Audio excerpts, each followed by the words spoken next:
আমার কাছে আজকে 15টা হ্যাম্পার বক্স তৈরির অর্ডার এসেছিল, যার মধ্যে ছিল একটা মিনি কেক, একটা চিকেন স্যান্ডউইচ, একটা মিনি পিৎজা, একটা চকলেট আর একটা জুসের বোতল। প্রথমের আগের দিন রাতের বেলাতেই আমি কেকগুলো তৈরি করে ফ্রিজে রেখে দিয়েছিলাম, আর সঙ্গে চিকেন স্যান্ডউইচটাও তৈরি করে আমি আগের দিন রাতের বেলাতেই প্যাকিং করে ফ্রিজে রেখে দিয়েছিলাম।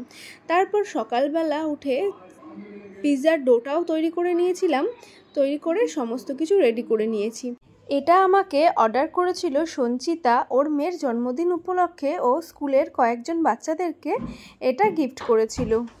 আমি খাবারের কোয়ালিটিটা সবসময় মেনটেন করার চেষ্টা করি। এখানে যে পিৎজাটা আমি তৈরি করেছি সেটাতেও পিৎজার ডো থেকে শুরু করে পিৎজা সস সমস্তটাই আমার ঘরে তৈরি করা। তোমরা যদি কেউ অর্ডার করতে চাও তাহলে আমাকে অবশ্যই পিং করতে পারো।